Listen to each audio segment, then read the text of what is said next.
আপনি নিজেও তো দেখতেছেন এই যে নাটক সাজাইতেছে তারা, এই যে অস্ত্র মস্ত্র এগুলা দিয়া, এতে ওনাদের লাভটাই, ওনারা দেশের আইন শৃঙ্খলা ঠিক করবে, তো আইন শৃঙ্খলা ঠিক হবে কিভাবে? তো বললো যে আপনারা চলে যাবেন, এরপরে স্যারের প্রমোশন হবে, এইটাই লাভ। তো আমি বললাম যে একটা প্রমোশনের জন্য আমার জীবনটা ধ্বংস করে দিল।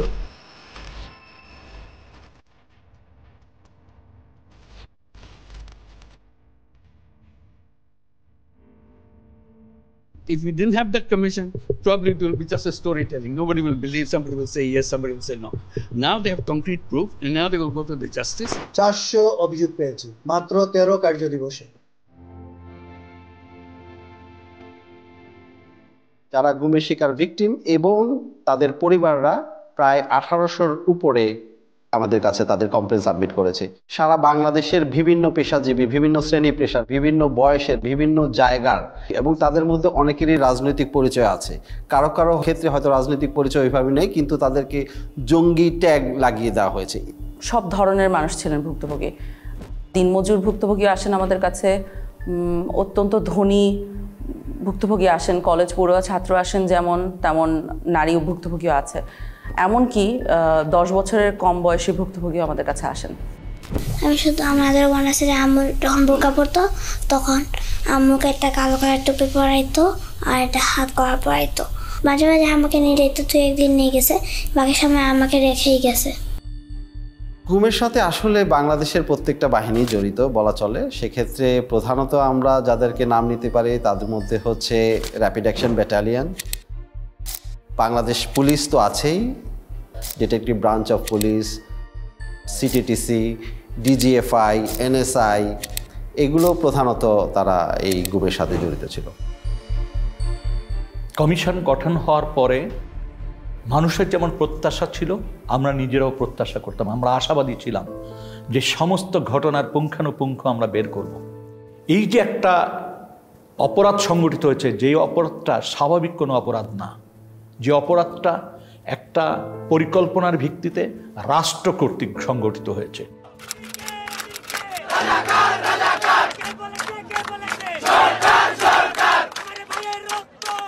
5ই আগস্ট পরবর্তী সময় সরকার তো পরিবর্তন হয়েছেই, কিন্তু এর মানে না যে বাহিনীগুলোতে যারা দোষী তারা পরিবর্তন হয়েছে নেসেসারিলি।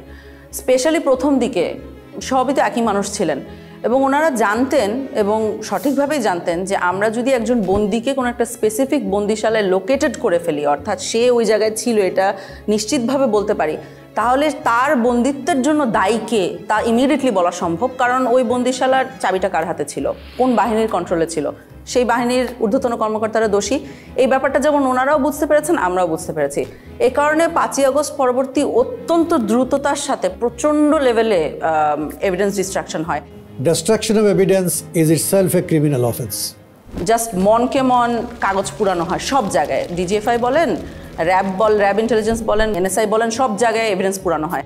তারপরে বিভিন্ন জায়গায় এই ধরনের পুরা এন্টায়ার বিল্ডিংয়ের স্ট্রাকচার পরিবর্তন করে ফেলা হয়।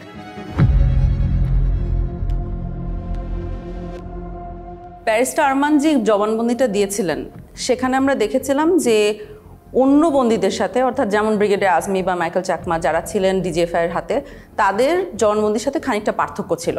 তার মধ্যে দুটো খুব নোটিসেবল পার্থক্য আমাদের জন্য ছিল। সেটা হলো যে অন্যদের চোখ 24 ঘন্টা বন্ধ থাকতো না, হাত 24 ঘন্টা বাঁধা থাকতো না, ব্যারিস্টার আরমানের থাকতেন। যেই স্থানে আমাকে আটকে রাখা হয়েছিল সেখানে সকল বন্দীদেরকে 24 ঘন্টা চোখ বেঁধে রাখা হতো, 24 ঘন্টা হাত করে রাখা হতো। কোথায় আছি বলা হতো না, কয় তারিখ বলা হতো না, সময়টা বলতো না। আমি বারবার তাদেরকে বলতাম যে নামাজ পড়ার জন্য সময় জানা দরকার, কীভাবে নামাজ পড়বো, তারা বলতে বলা যাবে না, আদেশ। তখন আমরা বুঝতে পারি যে উনি এবং ব্রিগেডিয়ার আজমি, মাইকেল চাকমা একই লোকেশনে ওনাদেরকে রাখা হয়নি, অন্য কোথাও ছিলেন উনি। তো সেল থেকে বের করে তখন আমি চোখ বাঁধা অবস্থা থাকলেও আমি ক্লিয়ারলি আমি বুঝতে পারি যে আমি বের হয়ে একটু কয়েক কদম সামনে যে একটা ছোট্ট সিঁড়ি ক্রস করে ঘুরতেছি, তারপরে লেফটে আবার যে আয়নাঘরে ওনাকে রাখা হয়েছিল সেখানে ঢোকার সময় উনি সিঁড়ি দিয়ে উঠেছেন এবং ঠিক তার পরে কয়েকটা সিঁড়ি নেমেছেন। এখন এটা শুনেই আসলে সাথে সাথে বুঝে যায় যে উনি কোথায় ছিলেন, কারণ গোটা বাংলাদেশে সিম্পলি একটা জায়গায় আছে, একটা বন্দিশালায় আছে যেটা এই পার্টিকুলার বর্ণনাকে ম্যাচ করবে। তো ওইখানে উনি এক পর্যায়ে বলেন যে ওনার পায়ের নিচে ছিল মসৃণ টাইলস, সাদার মতো, এবং ঠান্ডা ছিল। ছোট্ট সিঁড়ি যখন ক্রস করে যাই তখন একটা 5 থেকে 7 কদমের সিঁড়ি হবে এবং খালি পায়ে আমাকে যতবার বের করা হয়েছে তখন খালি পায়ে পরে যে আমাকে জুতা পরা হয়েছে বের করা হয়েছে, খালি পায়েটা আমি একদম ক্লিয়ারলি বুঝে দিয়েছি ওটা সিঁড়ি টাইলস লাগানো সিঁড়ি ছিল। কিন্তু ওই রুমে অলরেডি আমরা অক্টোবরের মধ্যে অভিযান একটা চালিয়েছিলাম, আমরা ইন্সপেক্ট করে এসেছিলাম, ওখানে কোনো টাইলস ছিল না, ওটা সম্পূর্ণ সিমেন্টের একটা ফ্লোর।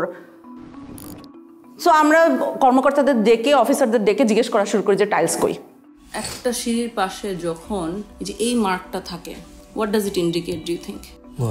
কারণ আমি তো বিল্ডিং এর এক্সপার্ট না। টাইলস, এই সিঁড়ি টাইলড ছিল। আচ্ছা, এই প্রশ্নটা আমার মনে আছে ওনাদের মোটেও পছন্দ হয় না, কারণ ওনারা এত বড় বড় কর্মকর্তা, আমরা জিজ্ঞেস করছি টাইলস কই, কথার তো কোনো মানে নাই। কিন্তু আমরা শিখছিলাম টাইলসের ভিতরে এই মিস্ট্রিটা লোকেটেড, এটা যদি সলভ করতে পারি আমরা মিস্ট্রি সলভ করতে পারবো। ওই সিঁড়ির তো দুইটা সাইড থাকে, একটা লে সাইড একটা লে সাইড, তো ওপর দিকে সিমেন্ট দেওয়া হয়েছিল, কিন্তু এই সাইডটায় ওইখানে মিস করে দিয়েছিল সিমেন্ট দিতে। তো ওখানে যেটা ছিল টাইলসের পিছনে দেখবেন গ্রিড আছে, চারকোনা গ্রিডের ছাপ রয়ে গেছিলো। তা আমরা ওই ছাপগুলো দেখে বুঝতে পেরেছিলাম যে টাইলস অবধারিতভাবে ওখানে ছিল। এতদূর টাইলস ছিল ধরেন, এই যে দেখা যায়।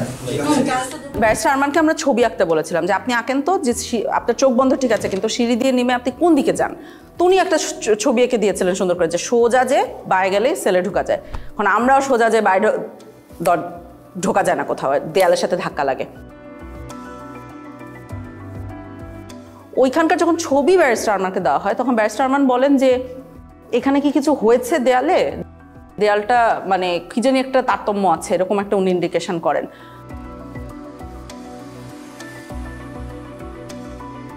তখন আন্তর্জাতিক অপরাধ ট্রাইব্যুনাল আমাদের যে কলিগরা আছেন ওনাদের সাথে আমরা যোগাযোগ করে একটা ম্যাপ ওনাদেরকে এঁকে দেওয়া হয়। সেখানে বলা হয় যে এই দেয়ালটা মাপেন, আপনি ইন্টারনাল যে দৈর্ঘ্যটা মাপেন, অ্যান্ড দেন বাইরে যে ওই একই দেয়ালের এক্সটার্নাল দৈর্ঘ্য মাপেন। যদি 7 ফিটের উপরে পার্থক্য পান তাহলে বুঝবেন যে এইখানে কোনো একটা সেল আছে যেটা দেয়াল দিয়ে ঢেকে দেওয়া হয়েছে। তো ওনারা মাপেন, মেপে আমার মনে আছে যে আমাকে খুব এক্সাইটেডলি ফোন দিয়ে বলেছে যে 10 ফিটের উপরে জায়গা আছে যেটা খুঁজে পাওয়া যাচ্ছে না। এখানে দুটো দরজা ছিল, এই দরজা দিয়ে আমরা যেটা আমরা চাই না সেটা হলো লিন্টেল, ওই যে মাঝখানে যেগুলো কিছুতে আধা থাকছে। তো ওই যে জায়গাগুলোতে একটু তারতম্য দেখা যাচ্ছিল দেয়ালে, সেই জায়গাগুলোতে ছোট ছোট ফুটা করা হয় এরকম হাতুড়ি দিয়ে পিটিয়ে। তো ওই ফুটার ভিতরে মাথা গলিয়ে দেখা যায় যে ঠিক ব্যারিস্টার আরমান যে বর্ণনাটা দিয়েছেন যে সেল, টাইলস, বাথরুম সব অক্ষত অবস্থায় আছে, ওরা জাস্ট নতুন দেয়াল বানিয়ে দিয়েছিল ওখানে। হ্যাঁ, আমরা ব্যারিস্টার আরমানের রুম পেয়ে গেছি। এখন টাইলস কতটুকু আছে, টাইলসগুলো কিন্তু যে করে হোক বাঁচাতে হবে, ঠিক আছে? উনি টাইলস চিনেন, যাতে কোনো টাইলস না হয়ে যায়। ওই যে অ্যাকচুয়ালি ওরা এখান থেকে বের করে নেয় জিনিস, ওরা টাইলসগুলো এখান থেকে উঠায় ভিতরের স্টোর। 8 বছর এখানেই যাবে। I couldn't tell with day or night from this moment. They used to blindfold us and handcuff us. In the night they used to handcuff us the back. They wouldn't tell us where I was. They wouldn't tell us even time for prayers. Literally, it felt like I was buried alive. এরকম হতো যে 24 ঘন্টা চোখ বেঁধে হাত দিয়ে বসে রাখতো, উত্তর দিতেন না দিতেন। হুমাম কাদের আমাকে বলেছিলেন যে ওনার সেলের একটা অংশে উনি খোদাই করে এসেছিলেন ওনার নামের ইনিশিয়ালসগুলা। মেডিকেল সেলের ভিতরে ঢুকলে আপনি যদি ঘুরে যান, দরজা ফেস করেন, বাম পাশের কর্নার মাঝামাঝি জায়গাটার মধ্যে একদম কোনায় একটা ডেট লেখা আছে আর আমার ইনিশিয়ালস লেখা আছে, HQC লেখা আছে এবং ডেট লেখা আছে যেদিন আমাকে গুম করা হয়। তো আমি যখন ওখানে যাই এবং ওখানে খুঁজি ও যে রুমটা আমরা সন্দেহ করে ওনাকে রাখা হয়েছে, তো শিওর হবো কিভাবে যে ওই রুমে ওনাকে রাখা হয়েছে, কারণ ওই রুমটা রং টং করে ফেলা হয়েছিল অগাস্ট 5-এর পরে। তো একটা সাইড দেখে সন্দেহ হয়, তখন ওনাকে যে ওই সাইডটা দেখায় ভিডিও কলে যে এটা কি চেনা লাগছে কিনা, তখন উনি বলেন যে হ্যাঁ ওই ইনিশিয়ালটা খোদাই করে রেখেছে। তো আপনি যখন খোদাই করে রাখেন তার উপরে রং করে দিলেও খোদাইটা রয়ে যায়।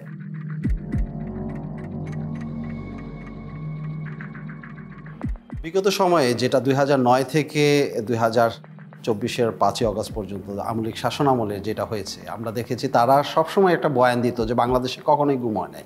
এটা শুধু শেখ হাসিনার মন্ত্রিসভায় অনেক মন্ত্রীরাই অহরহ বলেছেন এবং নিরাপত্তা বাহিনীর প্রধানরাও বলেছে। নিরাপত্তা বাহিনী কিংবা আমাদের ইসে কোনো গুমের সঙ্গে তারা সংশ্লিষ্ট নয়। 3 ধরনের লোকই গা ঢাকা দেয়, এরা হয়তো কয়েকদিন পরে আবার আত্মপ্রকাশ করে, আবার যারা নাকি ফ্যামিলিগতভাবে মানে কোনো অসুবিধায় পড়ে তারা গা ঢাকা দেয়। যেখানেই গুম হচ্ছে সেখানেই আমরা কিছুদিন পরেই তাকে পাচ্ছি, হয়তো সে নানা কারণে আত্মগোপন করে থাকে, সেইগুলোকে গুম বলে চালিয়ে যায়। গুম বলে কিছু নাই, এরা সবাই লুকিয়ে যাচ্ছে, পালিয়ে যাচ্ছে, বউয়ের সাথে ঝগড়া করে দ্বিতীয় বিয়ে করেছে ইত্যাদি ইত্যাদি, এই ধরনের বিভিন্ন ধরনের গল্প তারা বলেছে।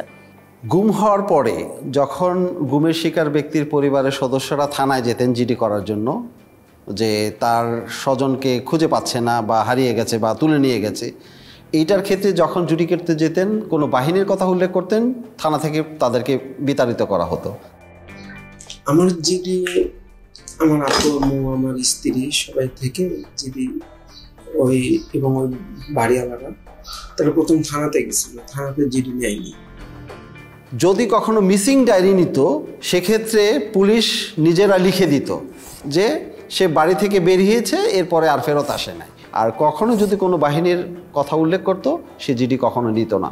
এমনও হয়েছে যে বাহিনীর নাম উল্লেখও করে নাই, কিন্তু তারপরও জিডি নেয়নি, থানা থেকে তাদেরকে তাড়িয়ে দেওয়া হয়েছে। আমরা 250টা কেস ফিল্টার করেছিলাম আমাদের 1800-র মধ্যে থেকে, যে 250টা কেসের 3টে বৈশিষ্ট্য ছিল। 250টার কেসে আমরা সমসাময়িক প্রমাণ পাচ্ছি। কি প্রমাণ? যে তাকে যখন গুম করা হচ্ছে তখন তার হয় একটা মিডিয়া রিপোর্ট আছে, সমসাময়িক মিডিয়া রিপোর্ট আছে। তার যে নিখোঁজ হয়ে যাওয়া বা তাকে যে তুলে নিয়ে যাওয়া হয়েছিল সেইটার জন্য একটা থানায় জিডি করা হয়েছে। কোনো কোনো ক্ষেত্রে তাদের পরিবারের মামলা করেছে। এবং এই লোকটা জীবিত আছে, অর্থাৎ সে আমাকে তার অন্তর্বর্তীকালীন পিরিয়ডে সে কোথায় ছিল এর বর্ণনা দিতে পারছে, যেটা আমরা কোনো না কোনো আয়নাঘরের সাথে ম্যাচ করতে পারছি। ওই এক সাইডে দিয়ে গ্রিলের দরজা ছিল, টয়লেটটা ছিল এই কর্নারে, হ্যাঁ, যেদিকে কলমের মাথাটা রাখছিলেন এই, জি জি, এটার সামনে দিয়ে এমনি ওই যে অল্প একটু উঁচু দেয়াল ছিল। এটা কি শুধু সামনে ছিল না সাইডেও ছিল? না, শুধু সামনে ছিল, এক পাশ ছিল। দরজা ছিল ওই আপনার শিক লোহার। শুধু একটা দরজা না দুইটা দরজা? একটাই দরজা, একটা দরজা মানে দুইটা তালা দিত একটা দরজা।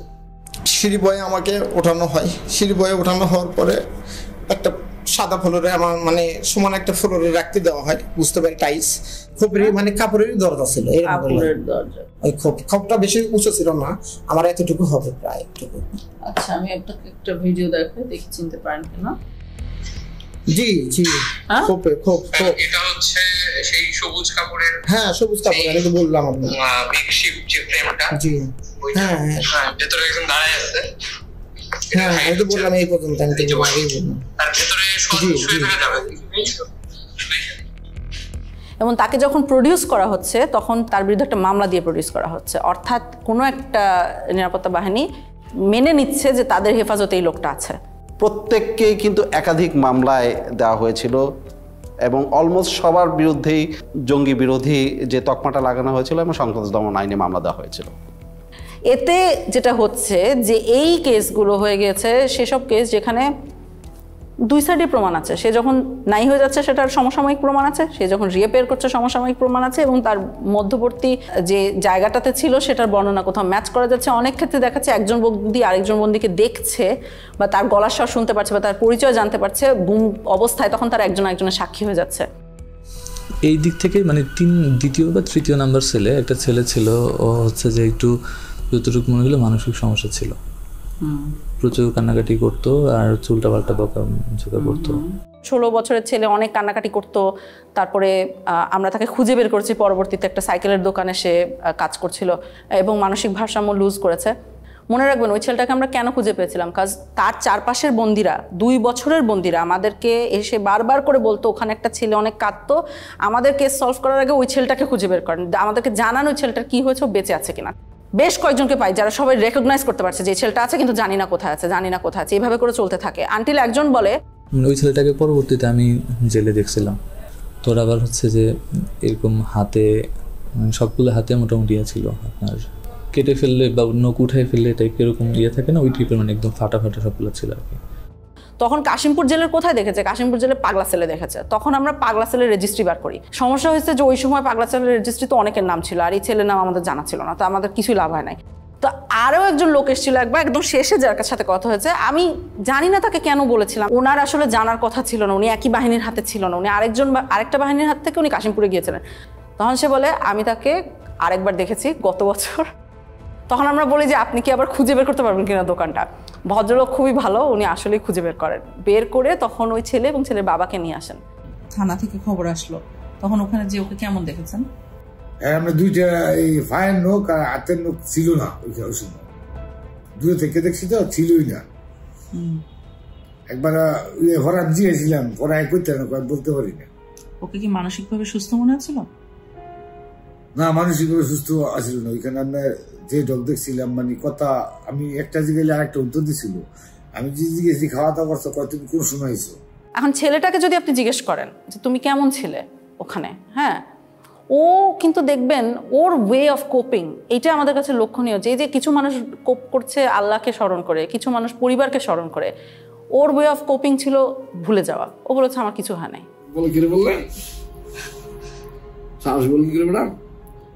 কারণ তুমি 4 বছর অনেক কষ্ট সহ্য করেছো। অনেক কষ্ট, ব্যথা পাইতাম ম্যাডাম। সমস্যা নেই ম্যাডাম, সমস্যা নেই, তোলা অসুবিধা হইতো না, ব্যথা কিছু নেই। যাক, আমার ছেলে হয়েছি বড় করতে লই গিয়া, এটাই বড় কথা। সবাই কয় হয়েছ যা আছে তা হয়েছ, এখন ছেলে বিড়ে হয়ে যাওয়া শেষ। মানুষ অনেক কথা গেছিল আর কি, সবাই বলছে যে নাই, এখন আমি উকিলেরও যাই না, কেমন সেরকম কোনোভাবেই হতে পারে না যে তারা নিজেদের মধ্যে কোঅর্ডিনেট করে কাজটা করতে পেরেছে। অর্থাৎ তারা যেটা বলছে সেটা এভাবেই ঘটেছিল, কারণ সমসাময়িক প্রমাণ আছে। এই কারণে এই 250 কেস যথেষ্ট শক্তিশালী একটা এভিডেন্স আওয়ামী লীগের এই মিথ্যা বয়ান ভাঙার জন্য। গুমের যারা ভিকটিম, অর্থাৎ তাদেরকে যখন প্রথম তুলে নেওয়া হয় সেই পর্যায় থেকেই আসলে তাদেরকে নির্যাতন শুরু করে। একাধিক কাপড় দিয়ে তার চোখ মুখ ঢাকা হতো, চোখ বাঁধা থাকতো 3টা কাপড় দিয়ে। প্রথমে একটা কাপড় দিয়ে চোখ বাঁধতো, আরেকটা জমটপি, যেটা জমটপি পরানোর পরে আবার আরেকটা কাপড় দিয়ে বাঁধতো, আর হ্যান্ডকাপ পিছনে লাগানো থাকতো। মাইক্রোবাস বা যে পরিবহনে উঠানো হতো তার 2 পাশে যখন থাকতো তারা কিন্তু চেপে থাকতেন, তার হাত করা পরিয়ে ফেলতেন, এবং কোনো কোনো ক্ষেত্রে তাদেরকে নীল ডাউন করে রাখা হতো সিটের ওখানে, যাতে বাইরের মানুষ কোনোভাবে টের না পায়।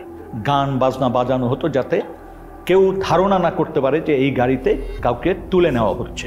তারপর তাকে যখন নির্দিষ্ট স্থানে নিয়ে গোপন সেলে যখন তাকে বন্দি করবে, তাকে নামানো হতো যখন, কোনো কোনো ক্ষেত্রে তাকে 2 পাশ থেকে উঁচা করে রাখতো, যাতে কোনোভাবে অনুধাবন না করতে পারে যে সে কয়টা স্টেপ দিয়ে উপরে উঠছে।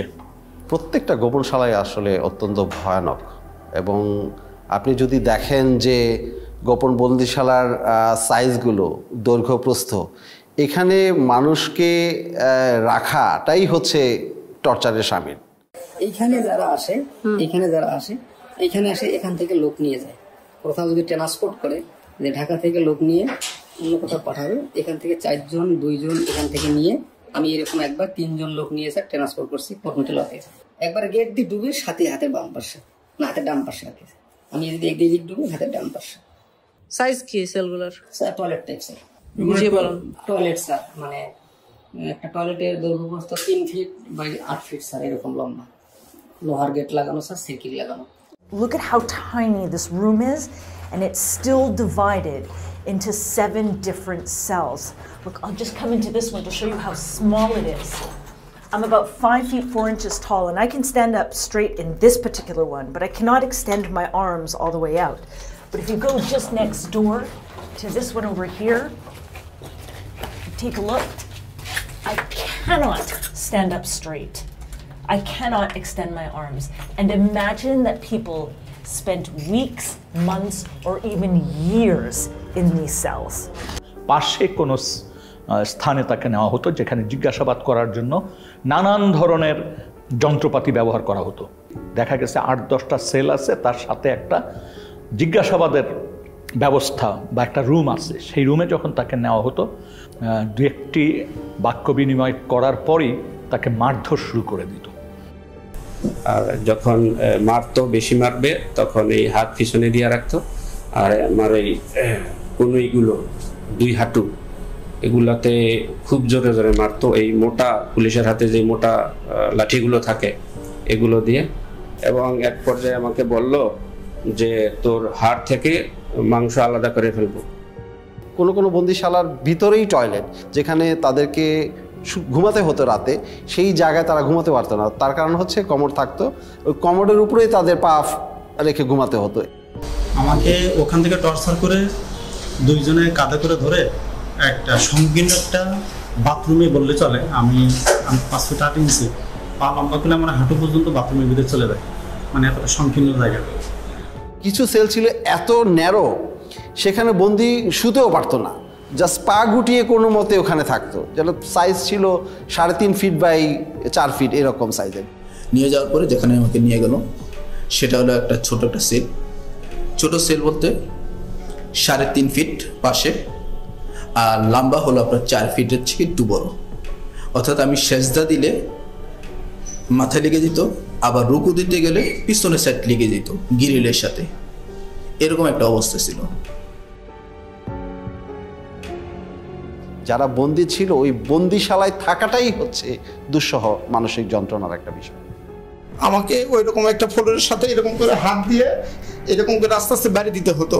বাড়ি দিয়ে একটু শব্দ হলেই তারা লাঠির ইশারায় বাথরুমে নিয়ে যেত। বাথরুমের জন্য তারা মারতে দেরি হতো, অনেকে 8 মিনিট সময় দিত আমাকে।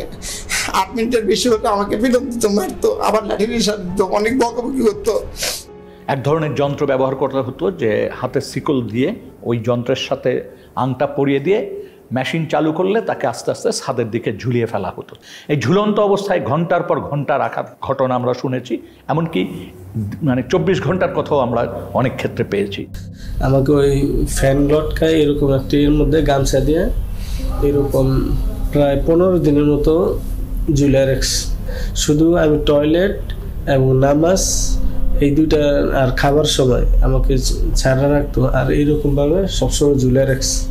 কোনো কোনো বন্দিকে হ্যান্ডকাপ পরিয়ে জানালার গ্রিলের সাথে বেঁধে রাখা হতো সার্বক্ষণিক, এবং সে শুতেও পারতো না, ওইভাবে কোনো মতো বসে থাকতো। এই যে এর জানালার মধ্যে একটা হাতে এই পাশে ঝুলাই রাখছে আর একটা হাতে এই পাশে।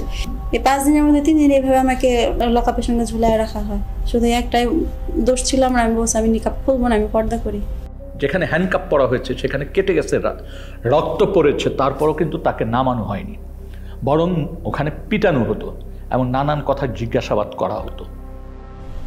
এই ওনাদের নাম জিজ্ঞাসা করতেছে, এর মধ্যে আমাকে কি করলো, পানি ঢাললো, মুখে গামছা দিয়ে পানি ঢাললো। কোথায় আছে বল, কোথায় আছে বল, কোথায়, মানে আমাকে মানে একটা সেকেন্ডের সময় দিতে আসে। আমি বলতেছি মুখের মধ্যে ভিজা কাপড় দিয়া প্রায় 2-3 মিনিটের মতো পানি ঢালতো, আর ওই সময় দেখা যায় আমি প্রায় সময় অজ্ঞান হয়ে যেতাম, আর মুখ দিয়া খুব লোট টোট ইত্যাদি এগুলো বের হইতো, তারপরও তারা হাসাহাসি করতো। কোনো ক্ষেত্রে তাকে চেয়ারে বসানো হতো। চেয়ার আবার 2 ধরনের ছিল। এক ধরনের চেয়ার ছিল যেটা কাঠের ফ্রেম, মানে কাঠের চেয়ার, সেখানে ইলেকট্রিক শক দেওয়ার ব্যবস্থা থাকতো। তো চেয়ারে বসিয়ে ইলেকট্রিক শক দেওয়ার যন্ত্র সাথে সংযোগ স্থাপন করে দিত শরীরে, কখনো কানে, কখনো নখে, কখনো পায়ে, এইভাবে দেওয়া হতো। আমার কানের লতার মধ্যে লাগাইছিল, ওই যে কি ওইটা ওই যে কি ইলেকট্রিক ওটা বলতে পারবো না, কিন্তু মনে হলো যে ঠাডা পড়ে মাথা মধ্যে, সুইচ দেওয়ার লাগলে মনে ঠাডা বললো। অনেক ক্ষেত্রে জিজ্ঞাসাবাদের সময় বালতিতে পানি রেখে প্রস্রাব করতে বলা হতো। কারেন্টের শর্ট দিয়েছে, একটা বালতি দিছে, বালতির মধ্যে পানি ছিল, পেশাব করতে দিচ্ছে, অনেক পানি খাওয়ানোর পরে পেশাব করতে দিচ্ছে। পেশাব করার সময় কারেন্টের শর্ট লাগে, পানির মধ্যে যখন পেশাব করে তখন কারেন্টের শর্ট লাগে। বেশ কিছু টর্চার ইনস্ট্রুমেন্ট যেগুলো ধ্বংস করে ফেলা হয়েছে, তার মধ্যে একটা আমরা শুনেছি ছিল যে একটা বালতির মতো, ওটার ভিতরে পা রেখে দিলে আস্তে আস্তে পানি গরম হতো, তখন যথেষ্ট ব্যথা লাগতো। একটা ইনস্ট্রুমেন্ট ছিল যেটা আপনাকে যদি বেঁধে দেওয়া হয় তাহলে ওটা ঘড়ির কাঁটার মতো ঘোরাতে পারতো, 360 ডিগ্রিজ ঘুরতো। র্যাবের কাছে ঘোরে যে চেয়ারগুলো, এগুলো পেয়েছি।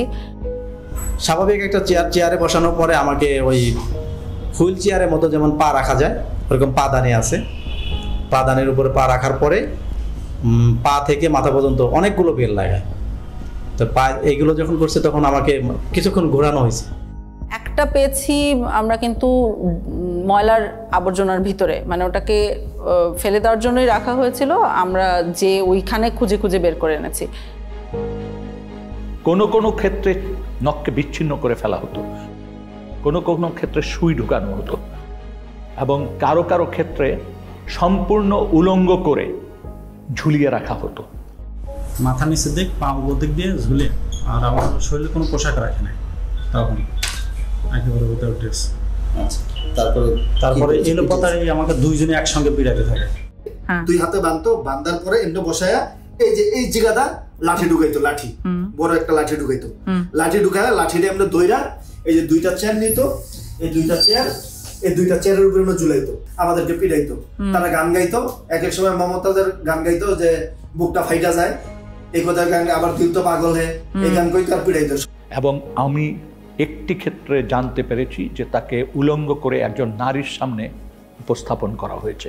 খুবই দুর্ভাগ্যজনক যে একটা মানুষকে কতটুক অপদস্থ, অপমান করতে, ঘৃণাকর পরিস্থিতিতে ফেলতে এই ধরনের ব্যবস্থা আমাদের রাষ্ট্রীয় বাহিনীগুলি, সংস্থাগুলি করেছে। আমাকে উলঙ্গ করে আমার লজ্জাস্থানে ইট বাইদা প্রায় 1 থেকে 1.5 ঘন্টা আমাকে এরকম একটা অবস্থায় রাখছে। তো যতই কষ্ট হয় মানে তারা খুব হাসাহাসি করে। যেমন একটা বন্দির ক্ষেত্রে আমরা জানতে পেরেছি যে ওই বন্দিটার গায়ের ওড়না টেনে নিয়ে গেছে কোনো একজন সিকিউরিটি ফোর্সের সদস্য, এবং তাকে বলা হচ্ছে তুই তো একসময় খুব পর্দা করতিস, হ্যাঁ ইসলামিস্ট, তোকে দেখ এখন কেমন লাগে, এইভাবে তুচ্ছ-তাচ্ছিল্য করা হয়েছে। বন্দির মাসিকের সময় যা প্যাড দেওয়ার কথা, ওইটা প্যাড দিয়ে ওটা নিয়ে খুব হাসাহাসি করতো। ওইটা খুবই তার জন্য একটা লজ্জাজনক বিষয় হয়েছিল যে সবার সম্মুখে অনেক হাসাহাসি করছে। এই বিষয়টা খুবই পীড়াদায়ক। মানে আমার পিরিয়ডের ডেট ছিল অনেক লেটে, এই পরিমাণ টর্চার করার আমি এত পরিমাণ মানে অসুস্থ হয়ে যাই, সাথে সাথে আমার পিরিয়ড হয়ে যায়। তারপর ওনাদেরকে বলি যে আমার তো প্যাড লাগবে, পরে এটা নিয়ে অনেক হাসাহাসি করে ওরা। মাসের পর মাস 2 দিন 4 দিন ক্যাব দিয়ে কাউকে কাউকে প্রতিনিয়ত এই ধরনের জিজ্ঞাসাবাদের মধ্য দিয়ে যেতে হয়েছে, মাসের পর মাস, বছরের পর বছর। ওরা কি করলো, আমাকে শোয়াইলো, এই শোয়াই 2 জন আমার বুকে উপরে পাড়া দিয়া ধরলো, আর পিছনে হাতটা এইভাবে বাঁধলো, পা 2টা এইভাবে বাঁধলো, বাঁধে পায়ের নিচে বাঁশ দিল একটা, আর উপরে একটা বাঁশ দিল, আর হাত যেটা বাঁধছে হাতের নিচে এই দিকে একটা বাঁশ দিয়েছে। আমি তো ফুলের মধ্যে শোয়া, এই পাশের উপরে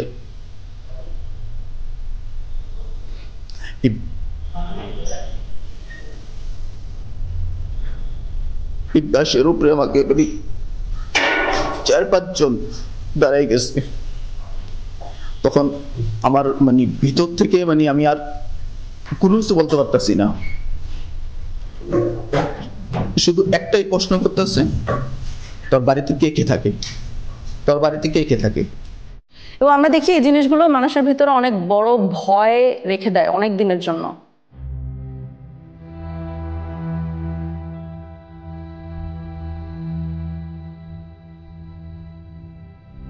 আমাদের অনেক ভুক্তভোগী হায়েস্ট গাড়িকে ভয় পায়, কারণ তাকে হঠাৎ করে রাস্তার মধ্যে থেকে টেনে হায়েস্ট গাড়িতে উঠানো হয়েছে। আমাদের অনেক ভুক্তভোগী এসি রুমকে ভয় পায়, কারণ এসি রুমে, টর্চার রুমগুলোতে এসি থাকতো, কারণ আই সাপোজ অফিসাররা যখন এগুলো করতেন ওনারা ঘামতে চাইতেন না। গানটা সাউন্ড আসতোই, মানে ঠিক থাকতে পারতাম না, আর শুধু চিৎকার সাউন্ড আসতো। গান বাজিয়ে মারধর করা হতো, যখন সাউন্ড আসতো মানে কোনো প্রকার আমি তো মানে টেনশন। আমি গানটা আমি কয়েকবার দেখার চেষ্টা করছি, ঠিক মতো আমি দেখতে পারিনি। চিকিয়া কালিয়ারে ওই গানটা আপনি দেখতে পারেন নাই? জি, গানটা আমি কয়েকবার দেখার চেষ্টা করছি, ওইভাবে আমি দেখতে পারিনি।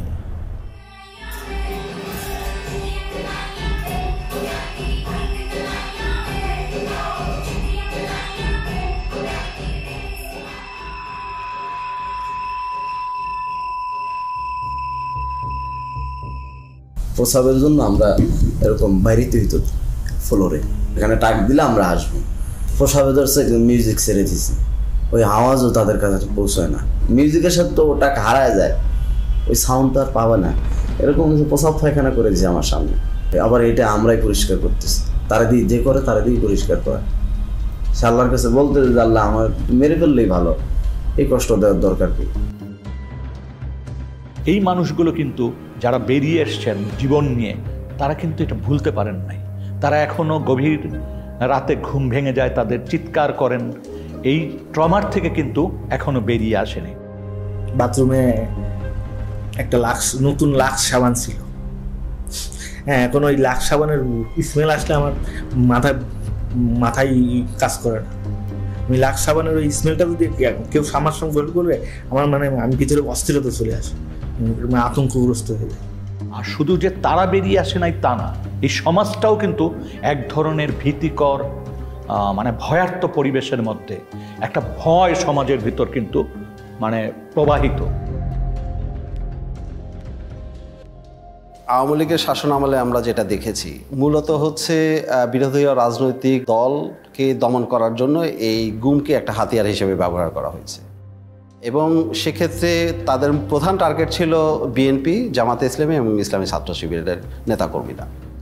সরকারের বিরুদ্ধে যখন জনমত তৈরি হয়ে যেত, সরকারের বিরুদ্ধে যখন মানুষ প্রশ্ন করা শুরু করত, যখন সংঘবদ্ধ আন্দোলনের চেষ্টা হতো, বিরোধী দল বিরোধী মত যখন সংগঠিতভাবে ঐক্যবদ্ধভাবে কোনো বিষয়কে প্রোটেস্ট করতে চাইতো, তখনই এই নির্যাতনের মাত্রা বেড়ে যেত, মানুষের ঠিয়ানার সংখ্যা বেড়ে যেত। এবং আমরা যেটা দেখেছি যে প্রত্যেকটা জাতীয় নির্বাচনের আগে গুমের সংখ্যা অস্বাভাবিকভাবে বেড়ে যেত। এটা আমরা দেখেছি 2014 নির্বাচনের আগে, অর্থাৎ 2013 পিরিয়ডে, এবং 2018 সময় 2017-18, এবং 2024 নির্বাচনের ঠিক আগে 2023 শেষের দিকে এবং 24 শুরুর দিকে। In her second term as Prime Minister, security forces were locking up opposition figures without trial. Among them, a popular official with the Bangladesh Nationalist Party, Sajidul Islam Sumon. In December 2013, eyewitnesses say he and 5 friends were taken by authorities and never seen again. কেন নিল? কি দোষ আমার ছেলের? আমার ছেলে নাই, আমি কি করবো পয়সা থেকে? এটা আমরা সন্ত্রাস বিরোধী ট্রাইব্যুনালেও দেখতাম যে অস্বাভাবিকভাবে মামলার সংখ্যাটা বেড়ে যাচ্ছে, এবং সেখানে মূল আসামি হিসেবে যাদেরকে দেখা হতো তারা হচ্ছে তৎকালীন বিরোধী রাজনৈতিক দলের নেতাকর্মী। মিডিয়াকে আইনশৃঙ্খলা রক্ষাকারী বাহিনী, র্যাব, ডিজিএফআই, বিভিন্ন গোয়েন্দা সংস্থা তাদের মতো করে ব্যবহার করেছে। তারা যেই ধরনের গল্প বানিয়ে দিবে সেই গল্পটাই যাতে প্রচার করা হয়, এবং মিডিয়া সেটা প্রচার করত নির্দ্বিধায়। কোনো জায়গায় কিন্তু তারা প্রশ্ন করত না, একদম হুবহু একই বয়ান, বাহিনী যে বয়ানটা দিত সেই গল্পই তারা ছেপে দিত। যখন একজন গুম হচ্ছে, দের আর ওয়ান অফ টু থিংস যেটা হতে পারে, একটা হলো তাকে মেরে ফেলা হবে বা তাকে বাঁচিয়ে রাখা হবে। বাঁচিয়ে রাখার পরবর্তী কী হবে? বাঁচিয়ে রাখার পরবর্তীতে বেশিরভাগ কেস হলো যে তাদেরকে মামলা দিয়ে ছেড়ে দেওয়া হচ্ছে। বাংলাদেশে মামলাগুলো যথেষ্ট ভয়ঙ্কর, এটা কিন্তু আমরা বলছি যে ক্রিমিনাল জাস্টিস সিস্টেম গুমের সাথে কন্টিনিউয়াস একটা সিস্টেম ছিল।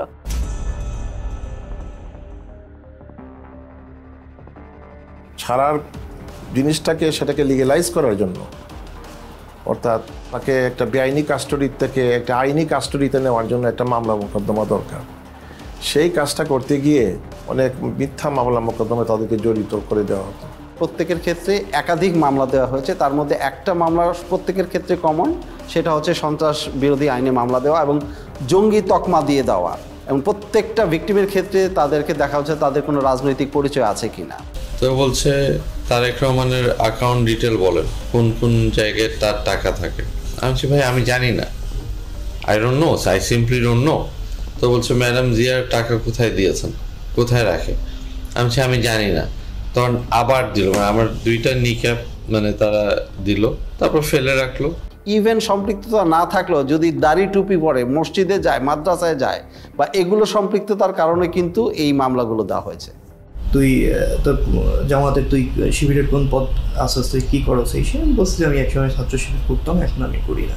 কেন? আমি মুখে তখন আমার মুখে একটু বড় দাড়ি ছিল, মুখে বড় দাড়ি করি, টাকনুর উপর এখানে প্যান্ট করি, এই নানান কোয়েশ্চেন। আমার ভাই কেন জামাত ইসলাম করতো, এই টাইপের রিলেটেড কোয়েশ্চেন।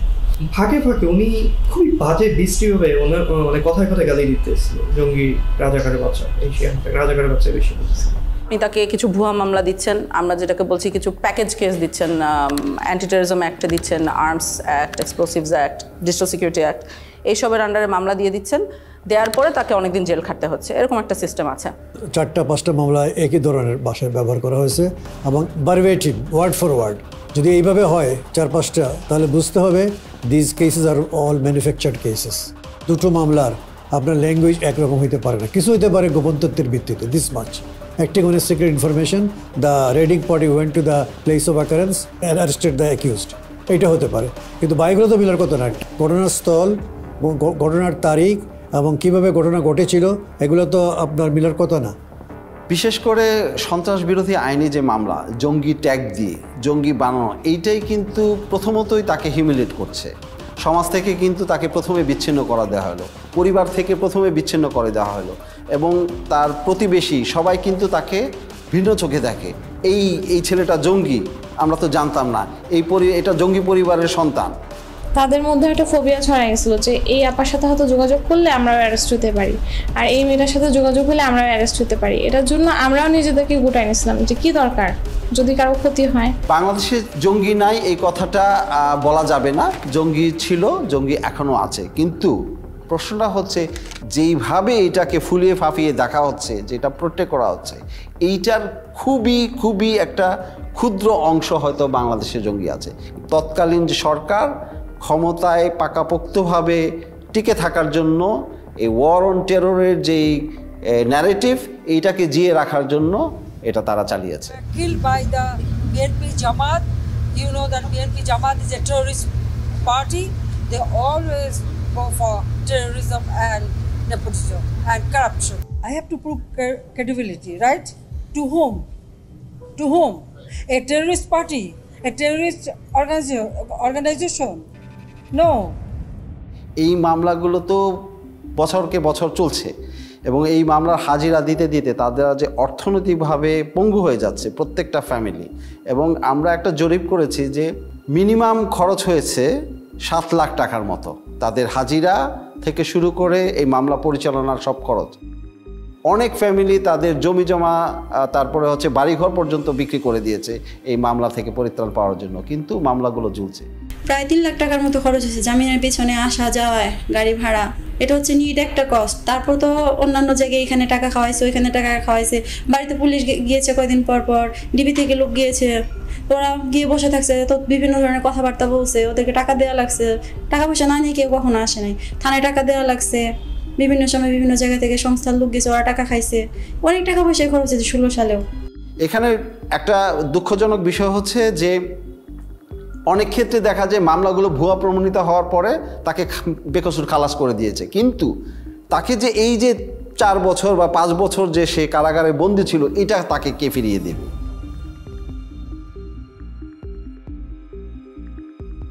এখন ভুয়া মামলা দিয়ে এগুলোর পক্ষে তো তাদেরকে এখন প্রমাণাদি জোগাড় করতে হবে, প্রমাণাদি পাবে কোথেকে?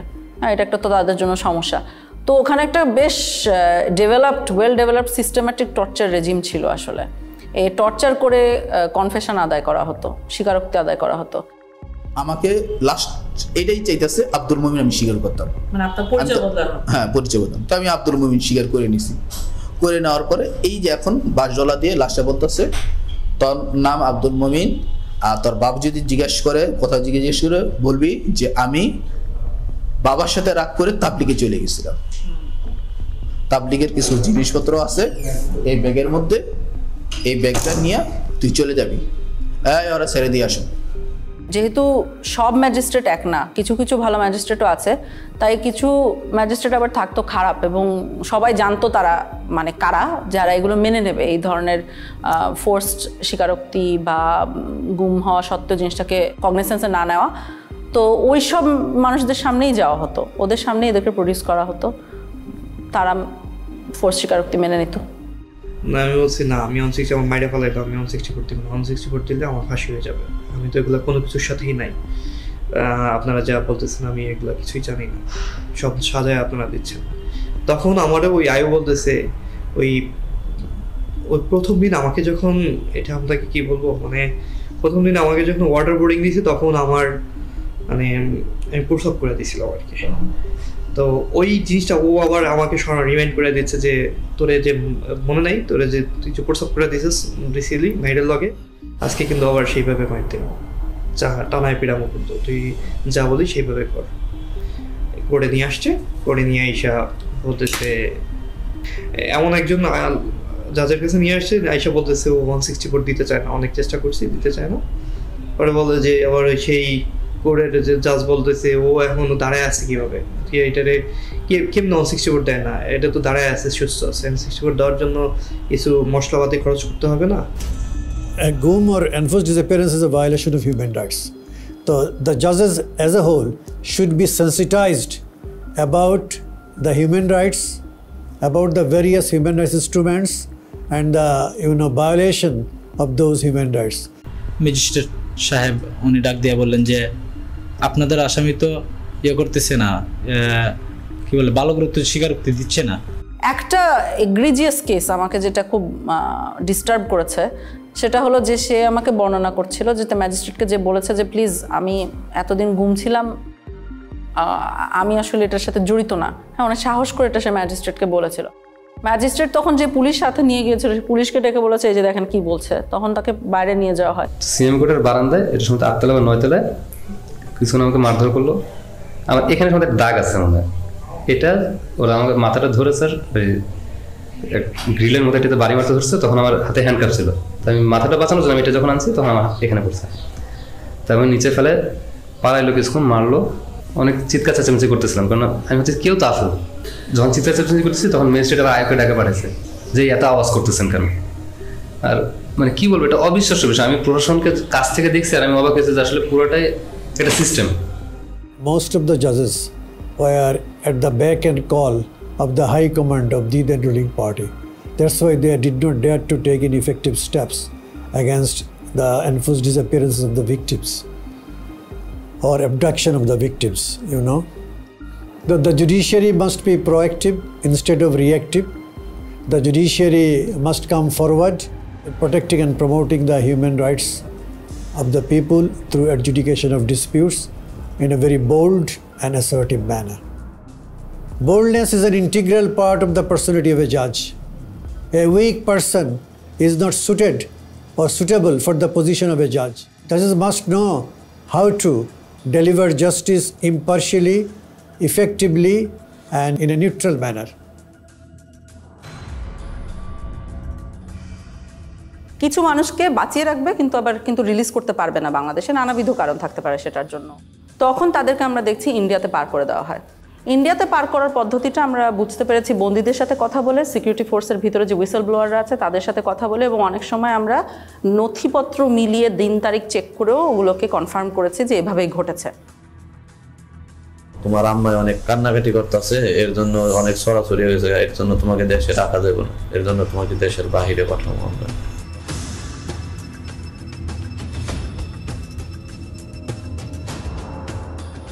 নদী পার করাইলো, নদীর পার করানোর পরে তারপরে কাঁটাতারের একটা বেড়া আছে, ওই বেড়া দিয়ে আমাকে পার করে তারা নিয়ে গেল।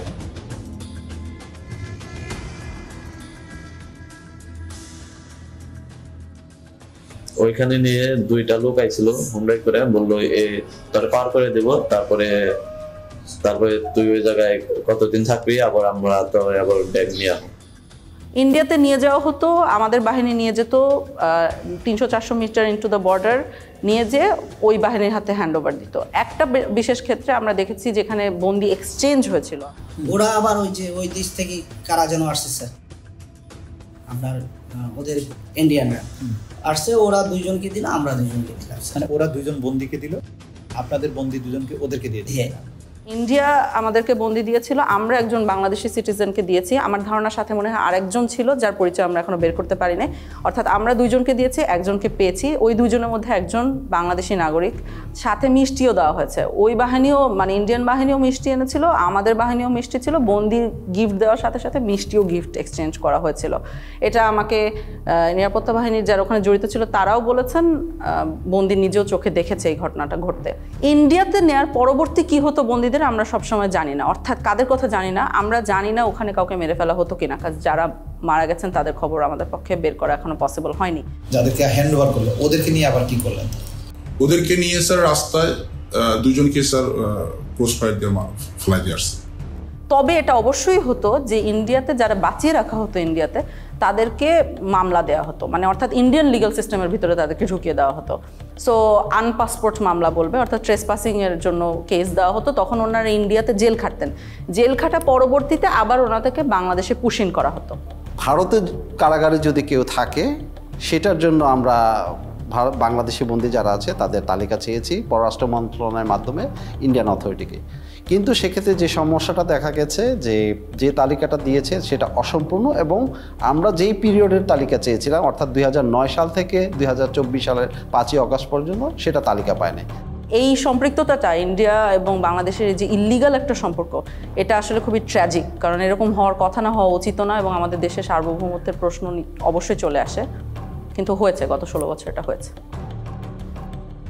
এবং কারো কারো ক্ষেত্রে চরম পরিণতিটা হয়ে গেছে, যেটা আমরা বিভিন্নভাবে জানতে পেরেছি, এবং অনেকে আমাদের কাছে ইতিমধ্যে এই কথাগুলো বলেছেন। এর মধ্যে একটা বড় অংশ আছে যাদেরকে বেশ কিছুদিন জিজ্ঞাসাবাদ করার পরে অথবা কয়েকদিন জিজ্ঞাসাবাদ করার পরেই সিদ্ধান্ত নেওয়া হয়েছে তাদেরকে হত্যা করা হবে। যখন একজনকে মেরে ফেলার সিদ্ধান্ত হতো তখন কাজটা ওরা, যেহেতু ওনারা ট্রেন্ড অফিসার্স, যথেষ্ট এফিশিয়েন্টলি করতো আমরা বলতে পারি। একজন মানুষকে কখনো কখনো মোরগ বলা হতো, কখনো কখনো প্যাকেট বলা হতো, কখনো কখনো সাবজেক্ট বলা হতো। ঊর্ধ্বতন অনেক অফিসার আছেন যারা মিড লেভেলে ছিলেন বা যারা গোয়েন্দা সংস্থাগুলি পরিচালনা করতেন, তাদের নির্দেশনায় তাদের উপস্থিতিতে এই মানুষদেরকে নিয়ে যাওয়া হতো মাইক্রোবাসে করে। টঙ্গীর থেকে রওনা দেওয়ার পর যতগুলি ব্রিজ আছে প্রায় প্রতিটি ব্রিজের গোড়াতেই নিয়ে নতুন যারা অফিসার সংযুক্ত হতেন র্যাবে বা র্যাব ইন্টেলে, তাদেরকে বলা হতো দুজন একজন মোরগ নামাও বা প্যাকেট নামাও, গুলি করো।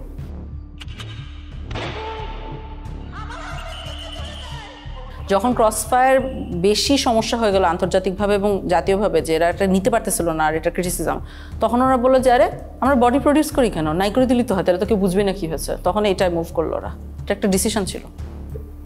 একটা জিনিস খুব স্পষ্ট যে এই ঘটনাগুলি ঘটানো হতো, হত্যাকাণ্ডগুলি করা হতো। প্রথম দিকে কিছু লাশ রাস্তাঘাটে পাওয়া যেত, ফেলে যেত, তো কিছুদিন আগে উঠিয়ে নিয়েছিল কারা জন্য। তারপর যখন সন্দেহ হলো যে এটা আইন শৃঙ্খলা রক্ষাকারী বাহিনী বা কোনো গোয়েন্দা সংস্থা, যখন এই জিনিসগুলি মানুষের ভিতর কানাঘুষা হতে থাকলো, তখন কিন্তু আর রাস্তাঘাটে লাশ ফেলতো না। একটা বেশ কমন মেথড ছিল যেটা গোটা দেশে ব্যবহার করা হতো, সেটা হলো নৌকায় নিয়ে যে গুলি করে মেরে ফেলা। এরপরে যখন যাওয়া শুরু হলো, আমরা ইয়েতে যাওয়ার পরে উনি ডেস্টিনেশনটা আগে থেকে বলেন না কোথায় যাবে, সাউথের দিকে যাবো। তো যাওয়ার পরে তারপরে বললো যে স্লো ডাউন, দেখো স্লো ডাউন বললে তখনই বুঝি যে এখন প্রক্রিয়া শুরু হবে। যখন খোলের ভিতর দিকে তাকে তুলে নিয়ে আসে, সিমেন্টের বস্তা কিন্তু বাইরে থাকে স্যার, খোলের মুখটা খুলে একজন করে তুলতেছে স্যার, সিমেন্টের বস্তা দিয়ে সে বেঁধে ফেলতেছে, পাথর হচ্ছে হাঁটু বরাবর গেছে, হাঁটু বরাবর গেছে, বেঁধে পায়ের কাছে সিমেন্টের বস্তাটা তাকে একদম কর্নারে রাখছে। সেকেন্ড ম্যান স্যার পিলোটা দেয় স্যার, পিলোটা দিয়ে দেখছে সব। তাদের পছন্দের জায়গাটা হলো মাথা স্যার, মানে মাথার এখানে বা এই পাশে বালিশ থেকে তারপরে একদম 6 রাউন্ড ফায়ার করে। 2 রাউন্ডটা ফায়ারের প্রয়োজনটা কখনো যদি কখনো তার মনে হয়েছে কারো হাত কেঁপে গেছে, তখন উনি বলতেন সেনাবাহিনীর একটা ক্যাম্প আছে ওই ব্রিজের গোড়ায়, সেখানে সুন্দরবন থেকে একটা ট্রলার নিয়ে আসা হয়েছিল, দস্যুদের কাছ থেকে উদ্ধার করার ট্রলার, যেটা জেনারেল জিয়াউল হাসানের টিম এটা এনেছিল। এবং পরবর্তীতে আমরা জেনেছি যে জিয়াউল হাসানের প্রত্যক্ষ তত্ত্বাবধানে অনেক মানুষকে ওখানে নিয়ে যাওয়া হতো রাতের গভীর রাত্রে। এই জায়গাটা এবং বন্দিরা থাকতো বুঝছেন এখানে এই ডেকের উপরে, কোনো কোনো সময় তো ডেকের ভিতরে থাকতো। এন্ড দেন অফিসাররা কারণ ডেকের ভিতরে না থাকলে দেখা গেলো মাঝে দেখে ফেলল, এরকম হবে। ওরা সবই এখানে বা কেউ এখানে থাকতো। এন্ড দেন এখানে এনে শুট করে এখান থেকে ফেলে দিবেন, ওখান থেকে পেট ফাটতেছে ওখানে কুইক অ্যাকশন। তো গুলি করে মেরে ফেলার পরে পেটটা চিরে দেওয়া হতো এবং বডির সাথে সিমেন্টের বস্তা বেঁধে দেওয়া হতো বা ইটের বস্তা, যাতে ওনাদেরকে যখন ধাক্কা মেরে নদীতে ফেলে দেওয়া হচ্ছে তখন তারা ডুবে যেতেন। তার হচ্ছে গিয়ে এখানে যাওয়ার পরে এই যে মানুষটাকে শোয়া দেন, দেওয়ার পরে বাঁধার পরে তারপরে আপনার গুলি করে ফেলা দেওয়া হয়। এদিকে বাঁধার রশিটা রেডি থাকে, ওইদিকে সিমেন্টের বস্তার সাথে রশি বাঁধা রেডি, যেমন রশি বাঁধার থেকে সিমেন্টের বস্তা খুলে না যায়, তারপরে বাকি রশিটা এখন এটা কোমরের সাথে দিয়ে বাঁধা সবচেয়ে সহজ, that of any other places of the whole body. এখানে গুলি করে লোয়ার পোর্শন ধরে ফেলে দিল। কে ফেললো? জিয়া তো গুলি করলো, এখন জিয়াই ফেললো না সাথে আরো যে লোক ছিল তার কে ফেললো এটা আমার খেয়াল নেই, এখান থেকে করে ফেলে দিল। তবে বেশ কিছু ক্ষেত্রে লাশ ভেসে উঠেছে, আমি এর ধরনের কেস দেখেছি যেখানে লাশ ভেসে উঠছে বুলেট উন্ড কপালে এবং গায়ে সিমেন্টের বস্তাটা কোনো কারণে একটা ছেড়ে গিয়েছে অন্যটা রয়ে গেছে, এরকম অবস্থায় উঠছে। নারায়ণগঞ্জের 7 খুনের যে হত্যাকাণ্ড এবং তার লাশ লুকিয়ে ফেলার যে প্যাটার্ন, এই প্যাটার্নের সাথে অনেক অংশে মিলে যায়। এরকম নানাবিধ মারার আসলে টেকনিক ছিল, বিভিন্ন বর্ণনা থেকে আমরা পাই।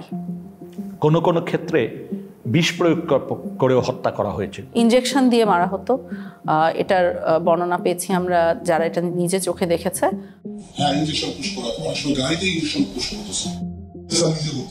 একজন মানুষকে মেরে ফেলে তার লাশটা রেল লাইনে ফেলে দেওয়া হতো, মানুষ রেল লাইনে কাটা পড়েছে এই হিসাবে জিনিসটাকে প্রতীয়মান হয়। কিছু কিছু ক্ষেত্রে দেখা গিয়েছে যে অনেক সময় লাশের হাতে হ্যান্ডকাফ অবস্থায় রেল লাইনে কাটা লাশ পাওয়া গেছে, তো বোঝাই তো যাচ্ছে কি হয়েছে, নাহলে হ্যান্ডকাফ আসলো কোথা থেকে। একজন ভিকটিম তো বেঁচেই আছেন যাকে গাড়ির সামনে ট্রাকের সামনে ফেলে মারার চেষ্টা হয়েছিল এবং এরকম অনেকাংশে তো সাকসিডও করতো, এভাবে করে মেরে ফেলতো। ওই আবদুল্লাহপুর আশুলিয়া রোড যেটা, সেখানে নিয়ে যাওয়ার পরে উনি অন্যদেরকে নেমে যেতে বলে। নামার পরে আমাকে যে কানে কানে বলতেছে, ভাইজান আমাকে ক্ষমা করে দিয়েন, দেখেন আপনাকে তো চলন্ত গাড়ির সামনে ফেলে দেওয়ার জন্য বলা হয়েছে। হঠাৎ করে মানে আমাকে ধাক্কা দেওয়া হলো এবং আমি খেয়াল করতেছিলাম যে গাড়ি শব্দ আসতেছে, তো আমি তো তখন ধরে নিয়েছি যে আমি শেষ, আমি পড়ে গেছি। পড়ে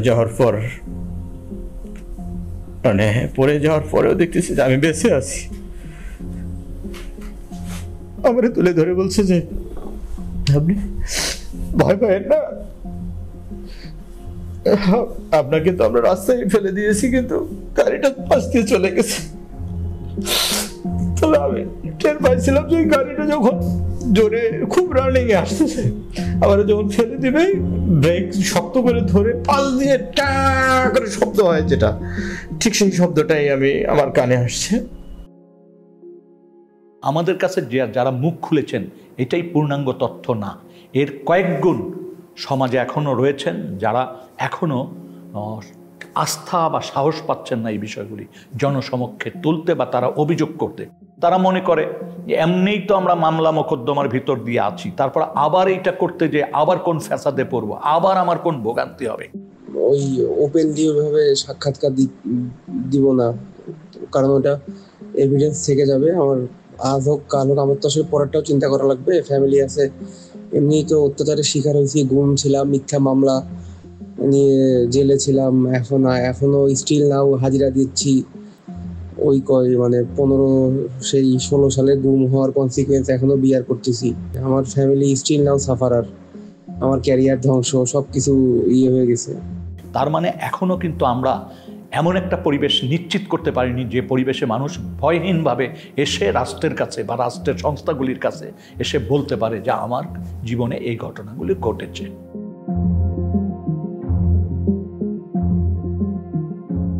অন্ততপক্ষে গুম কমিশন যাদের ক্ষেত্রে মনে করেছে যে হয়রানিগুলোর থেকে তাদের পরিত্রাণ পাওয়া উচিত, গুম কমিশন থেকে আমরা পরীক্ষা নিরীক্ষা করছি এবং এই ধরনের একটা তালিকাও প্রস্তুত করা হচ্ছে এবং ফলস কেসগুলো যাতে দ্রুত নিষ্পত্তি করে, গুম হওয়া ব্যক্তি ছাড়া পাওয়ার পরও হয়রানির শিকার না হয় এবং এই আদালতের আইনি ব্যবস্থাকে যাতে কেউ আর অ্যাবিউজ করতে না পারে। যাদের বিরুদ্ধে এই মামলাগুলো দেওয়া হয়েছে, সন্ত্রাস দমন আইন বা অন্য যে আইনি মামলা হয়েছে, এই প্রত্যেকটা মামলা যাতে দ্রুত নিষ্পত্তি করা যায়, সেটা যাতে এক্সপিডাইট করে, সেটার জন্য সুনির্দিষ্টভাবে সরকারকে বলেছি। দ্বিতীয়ত হচ্ছে যে সন্ত্রাস দমন আইনটাকে সংশোধন করার কথা বলেছি, 3 নম্বর জিনিসটা হচ্ছে যে এটার সাথে সম্পৃক্ত যেটা যে বাংলাদেশে জঙ্গিকে মোকাবেলার জন্য, জঙ্গি ইস্যুটাকে ডিল করার জন্য আমাদের এখানে সুনির্দিষ্টভাবে কিছু স্ট্র্যাটেজি ঠিক করতে হবে। এর পাশাপাশি যেটা হচ্ছে যে রিহ্যাবিলিটেশনের যে বিষয়টা আছে সন্ত্রাসদের মোকাবেলার ক্ষেত্রে, এই বিষয়টা মনে হয় কার্যকর হতে পারে, সেটাকে আমরা ফোকাস করেছি। গুম হওয়া এবং কেউ মারা যাওয়ার মধ্যে একটা বিস্তর ফারাক আছে। সেটা হলো কেউ যখন মারা যায় তখন তার সম্পত্তি ভাগ হয়ে যায়, একটা ডেথ সার্টিফিকেট আসে, সম্পত্তি ভাগ হয়ে যায়, একটা ক্লোজার আসে। কিন্তু কেউ যখন গুম হয়, যেহেতু সে মারা গিয়েছে এই কথাটা বলতে পারা যায় না, কারণ আমরা আসলে জানি না সে মারা গেছে কিনা, তখন কিন্তু কোনো ডেথ সার্টিফিকেট ইস্যু করা যায় না।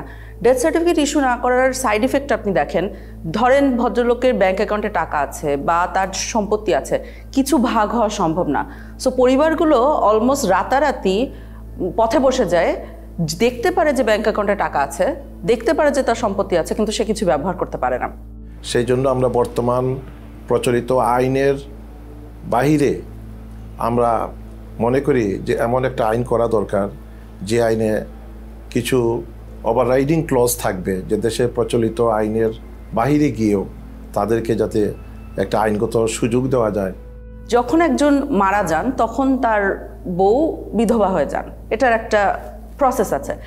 কিন্তু যখন একজন গুম হন তখন তার বউ, উনি কি বিধবা না সধবা? কারণ আমরা উত্তরটা জানি না। ভদ্রলোক বেঁচে আছে কি মারা গেছে এটা আমরা বুঝতে পারছি না। এই যে বিশাল সমস্যাগুলো পরিবারগুলোর মধ্যে মানে সৃষ্টি হয়, সেগুলোর কোনো সমাধান তারা পায় না। এবং গত 16 বছর ধরে হাজারে হাজারে পরিবার বাংলাদেশে এই সমস্যাটা ফেস করে আসছে।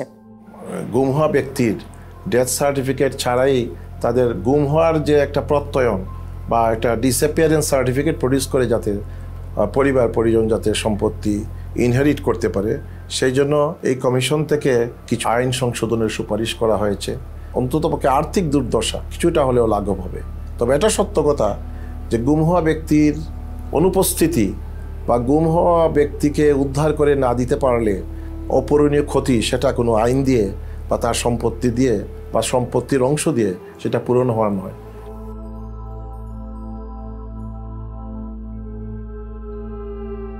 আমরা যদি আমাকে জিজ্ঞেস করেন, আমি মনে করি আমরা আশানুরূপ জায়গায় পৌঁছাতে পেরেছি।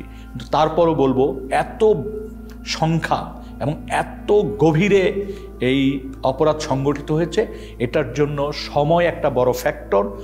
সেই বাহিনীর সদস্যরা যারা এই অপরাধের সাথে যুক্ত ছিল, তারা কিন্তু তাদের একটা বড় অংশ কিন্তু এখনও এই কাঠামোগুলিতে অবস্থান করছেন। তারপরে যাদেরকে চিহ্নিত করা গিয়েছিল প্রাথমিকভাবে, তারা কিন্তু পালিয়ে গেছেন। গুম ও বিচার বহির্ভূত হত্যাকাণ্ডের সঙ্গে সংশ্লিষ্টতার কারণে আইন শৃঙ্খলা বাহিনীর 42 কর্মকর্তার পাসপোর্ট বাতিল করা হয়। জানুয়ারি মাসে এদের বেশ কয়েকজনের বিরুদ্ধে গ্রেফতারি পরোয়ানাও জারি করে আন্তর্জাতিক অপরাধ ট্রাইব্যুনাল।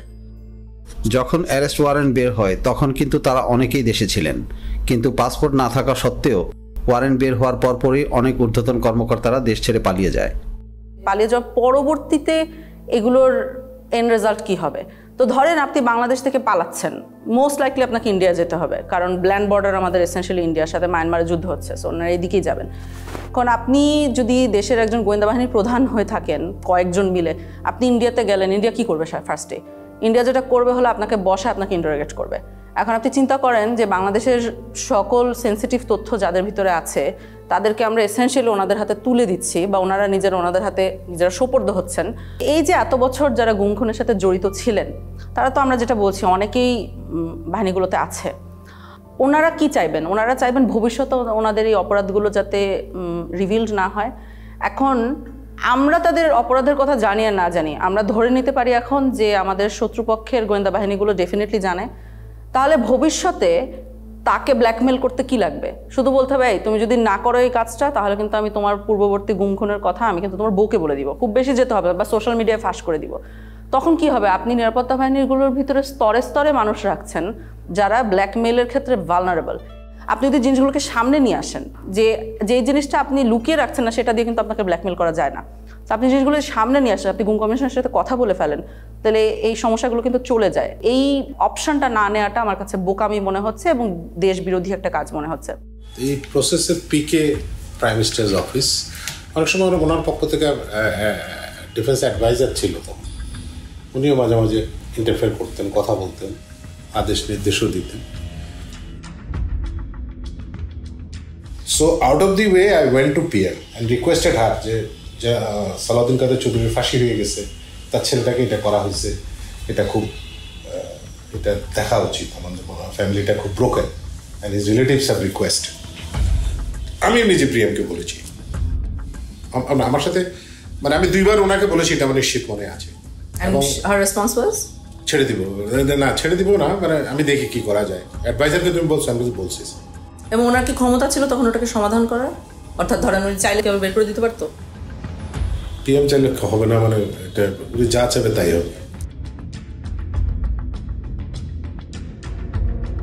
সম্ভাব্য যারা অভিযুক্ত তাদের কারোর সাথে কথা বলার পর যে জিনিসটা পরিষ্কার একটা অবয়ব দাঁড়িয়েছে, সেটা হচ্ছে এই ধরনের ঘটনার সিদ্ধান্ত নেয়ার ক্ষেত্রে যিনি নীতি নির্ধারকদের সর্বোচ্চ জায়গায় অবস্থান করছেন, তৎকালীন প্রধানমন্ত্রী শেখ হাসিনা, তৎকালীন সামরিক উপদেষ্টা তারেক সিদ্দিকী এবং বাহিনীগুলির প্রধান এবং ইন্টেলিজেন্স যে এজেন্সি উইং আছে তার প্রধানদের সমন্বিত নির্দেশনার বাইরে বা কমান্ড স্ট্রাকচারের সর্বোচ্চ পর্যায়ের নির্দেশনার বাইরে এই ধরনের ঘটনা দিনের পর দিন, মাসের পর মাস, বছরের পর বছর ঘটার কোনো সুযোগ নাই। সুতরাং তৎকালীন প্রধানমন্ত্রী শেখ হাসিনার এই দায় এড়ানোর সুযোগ নাই।